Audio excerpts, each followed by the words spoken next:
2 నిమిషాలు 3 నిమిషాలు కూడా చూడటం అలవాటైపోతుంది. అప్పుడు మహాశక్తి శరీరంలో వస్తుంది.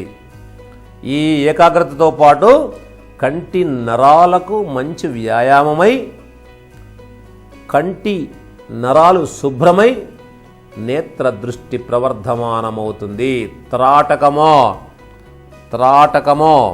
విశ్రాంతి. ఈ విధంగా మీరు చక్క ఇంట్లో పెద్దవాళ్ళు కానీ పిల్లలు కానీ ఈ సాధన చేయవలసిందిగా కోరుతూ, చూశారు కదా పిల్లలు, మీకోసం ప్రత్యేకంగా ఈరోజు మీకు ఎప్పటికీ 100 ఏళ్ల వరకు కళ్ళు పోకుండా, కళ్ళకు అద్దాలు పెట్టుకునేటువంటి అవసరం రాకుండా, ఇప్పటికే అద్దాలు ఉన్న బిడ్డలకు వాటిని తీసివేసే విధముగా ఎలాంటి మంచి సులభమైనటువంటి మార్గాలు మన ముందు ఉన్నాయో మనం చెప్పుకోబోతున్నాం. ఇటువైపు మాత్రమే మీరు చూడండి. సర్వేంద్రియాణం నయనం ప్రధానం. అన్ని ఇంద్రియాలలో నయనము చాలా ప్రధానమైనటువంటిది. ఇందులో ముఖ్యముగా ఇప్పుడు ఇలాంటి వేసవి అనుకోండి, ఈ వేసవిలో రోజు ఒక 5 నుంచి 10 నిమిషాలు ఇలాగా చల్లటి నీళ్ళల్లో నూలు బట్ట చూడండి, ఆ విధంగా తడిపి కొంచెం పిండి మళ్ళీ వెడల్పు చేసి కళ్ళు మూసుకొని వెల్లెకలు చక్కగా పడుకొని కళ్ళ మీద వేసుకోవాలి. కొంచెం కళ్ళకు అద్దుకోవాలి. అట్లా వేసుకోండి హాయిగా.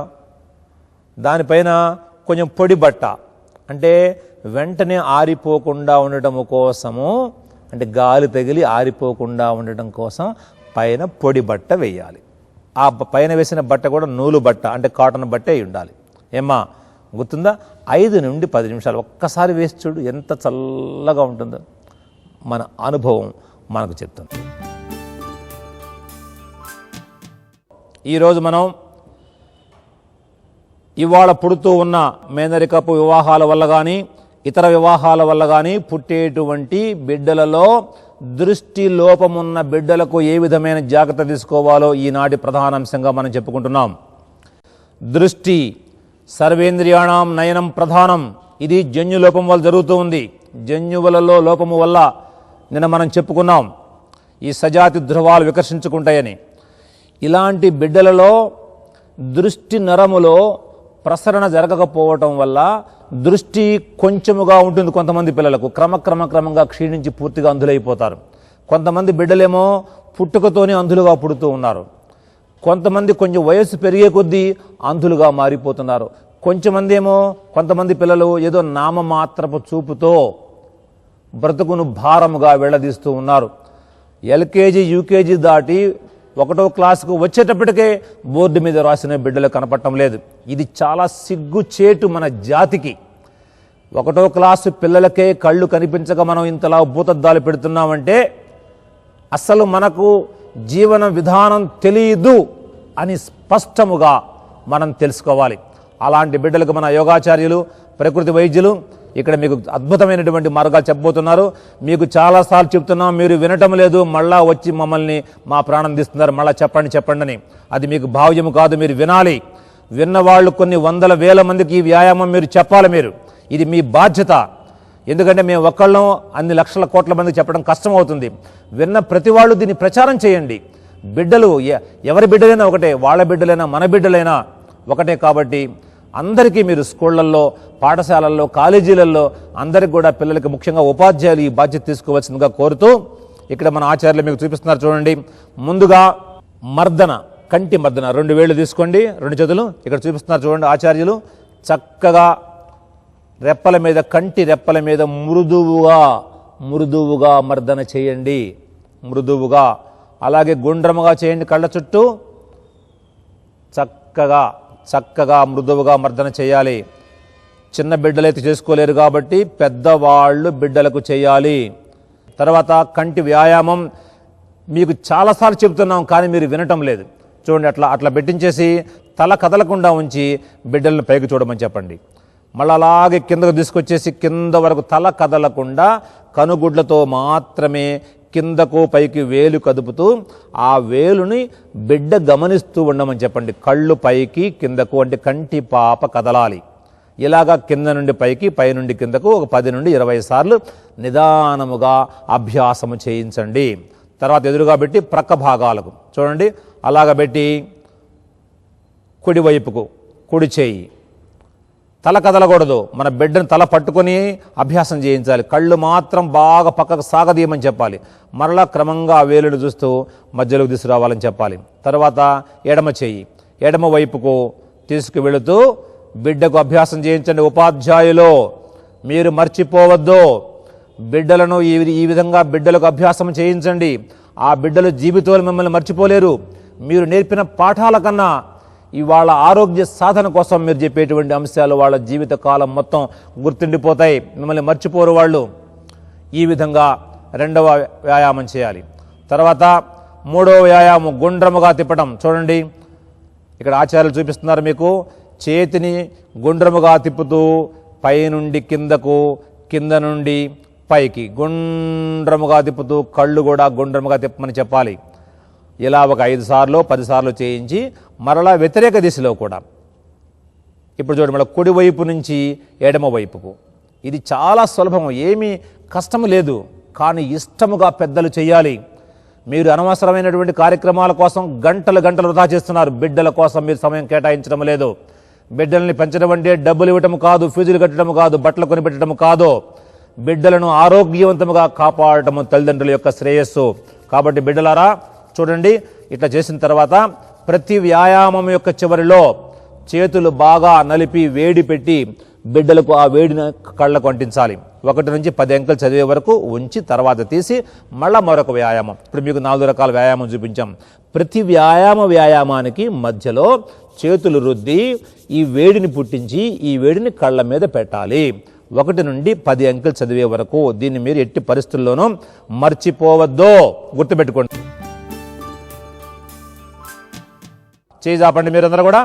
ఇందులో కింద గడి ఇటు వరుసగా 3 గడులు ఉన్నాయి. ఆ కింద గడిని నొక్కాలి. చూపుడు వేలు మధ్య వేలు 2 నిమిషాల పాటు నొక్కాలి.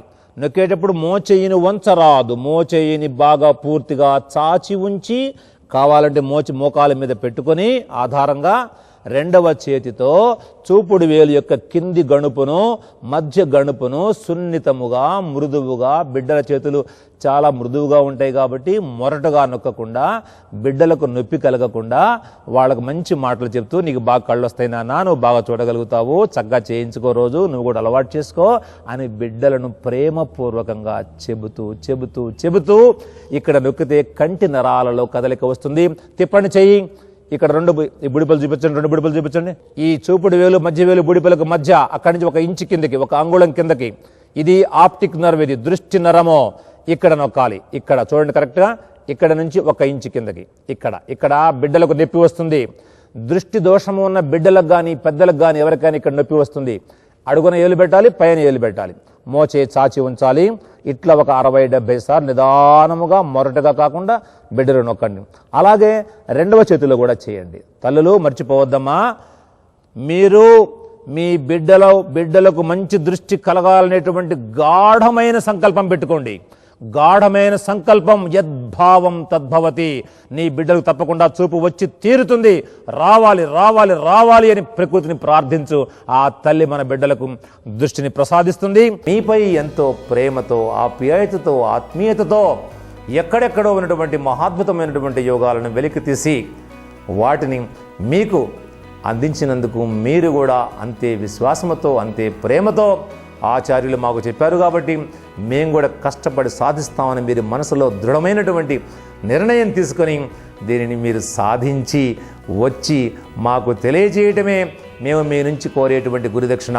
వేరే మాకు మీ నుంచి ఏమీ అవసరము లేదని ఖరాఖండిగా మరలా మీకు తెలియజేస్తూ ఇన్ని మంచి విషయాలను మనకు చెప్పినటువంటి దివ్య పురుషులైనటువంటి మన తాత ముత్తాతలైన ఆ మహారుషులకు మన తల్లి భారతమాతకు మనం జయజయలు పలుకుదాం. చెప్పండి, జై ఆయుర్వేదం, జై జై ఆయుర్వేదం. శుభం.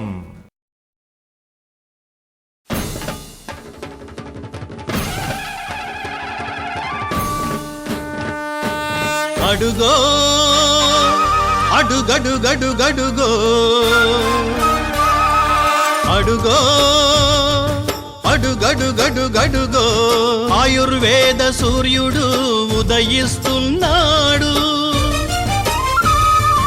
అనారోగ్య అంధకార బంధనాలు తెంచేస్తూ ఆరోగ్య సౌభాగ్య మహాభాగ్యమందిస్తూ అడుగో అడుగడుగడుగడుగో ఆయుర్వేద సూర్యుడు ఉదయిస్తున్నాడు.